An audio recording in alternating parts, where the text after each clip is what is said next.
আজকে আমি তোমাদের সঙ্গে শেয়ার করতে চলেছি মাসালা এগ পোচ রেসিপি।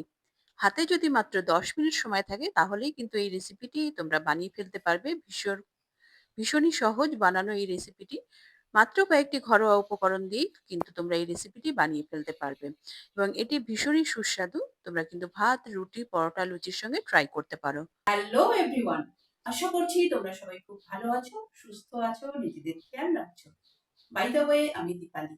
তোমরা দেখছো তোমাদের চ্যানেল মায়ের আদরে রান্না। তাহলে চলো শুরু করা যাক।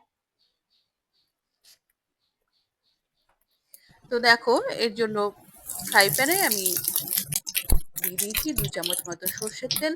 সর্ষের তেল ধোয়া ওঠা গরম হওয়ার পর আমি এখানে দিয়েছি 2 চামচ মতো গোটা জিরে।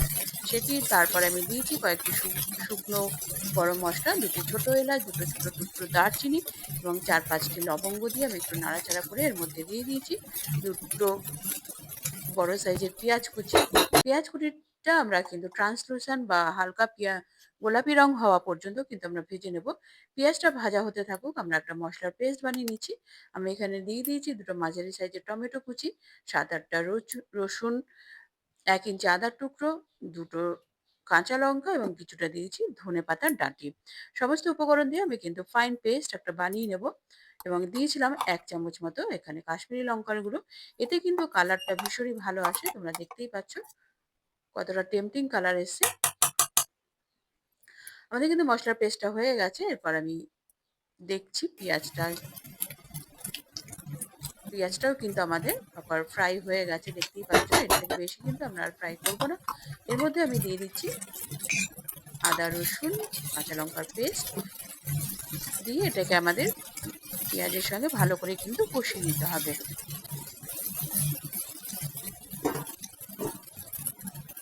দেখো, আমাদের কিন্তু কষানো হয়ে গেছে।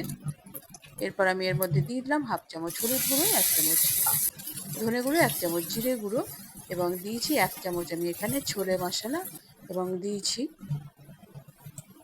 সামান্য জল এবং সেটা দিয়ে আমি কিন্তু ভালো করে কষিয়ে নিচ্ছি মশলাটা।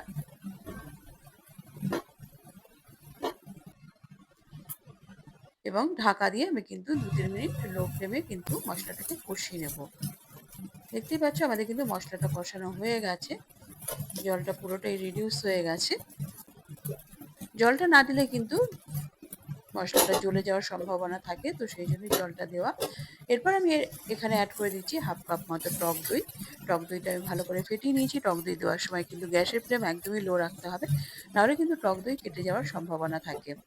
টক দইটা কিন্তু আমাদের ভালো করে মিশিয়ে নেওয়ার পর তারপরে গ্যাসের ফ্লেম করা যেতে পারে।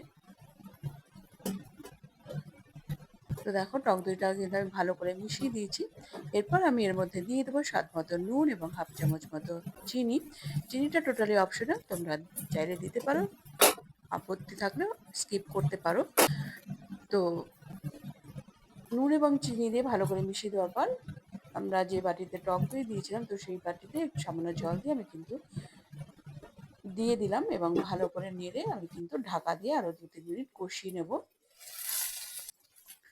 দেখো, সমস্ত মশলাটাই কিন্তু আমাদের কষানো হয়ে গেছে, তেল রিলিজ হয়ে গেছে সমস্ত উপকরণ থেকে।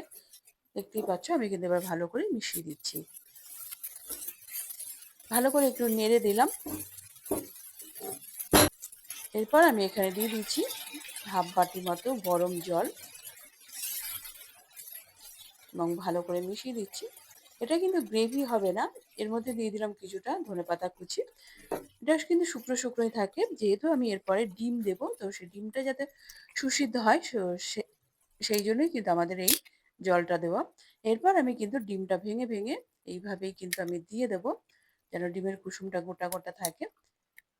দেখো, দেখতে কতটা ভালো লাগছে। ওপর থেকে আমি সামান্য নুন এবং কাশ্মীরি লঙ্কার গুঁড়ো ছড়িয়ে দিচ্ছি, এটা কিন্তু দেখতে ভীষণই ভালো লাগছে। দেখো, এবং ওপর থেকে দিয়ে দিচ্ছি সামান্য ধনেপাতা কুচি।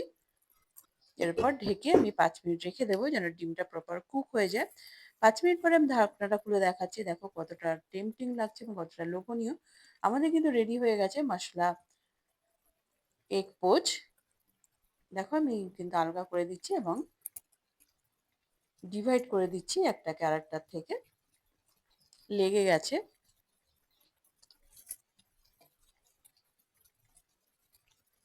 তোমরা কিন্তু এই রেসিপিটি ভাত, রুটি, পরোটা, লুচির সঙ্গেও ট্রাই করতে পারো। ভীষণই ভালো লাগবে এবং খেতেও কিন্তু দুর্দান্ত হয়েছিল। তোমরা কিন্তু একবার হলেও রেসিপিটি ট্রাই করো। আমাদের রেডি হয়ে গেছে। এরপর আমি এটা সার্ভ করে দিচ্ছি। দেখো কতটা লোভনীয় লাগছে এবং কতটা টেম্পটিং। রেসিপিটি ভালো লাগলে লাইক করে দিও এবং তোমার প্রিয়জনদের সঙ্গে প্রচুর, প্রচুর, প্রচুর শেয়ার করো। এবং আরো এই ধরনের নিত্য নতুন রেসিপি দেখার জন্য চ্যানেলটির সঙ্গে জুড়ে থাকো। চ্যানেলে যারা নতুন এসেছো তারা চ্যানেলটিকে সাবস্ক্রাইব করে বেল আইকনটি প্রেস করে রাখো যেন পরবর্তী নোটিফিকেশন সবার আগে তোমার কাছে পৌঁছায়। দেখতেই পাচ্ছ কতটা লোভনীয় লাগছে। তোমরা কিন্তু রেসিপিটি ট্রাই করতে থাকো। ট্রাই করে আমাকে কমেন্ট করে জানাবে তোমরা কেমন বানাতে পারলে। পরবর্তী এপিসোডে দেখা হবে। ততক্ষণের জন্য সবাই ভালো থেকো, সুস্থ থেকো। নমস্কার, ধন্যবাদ।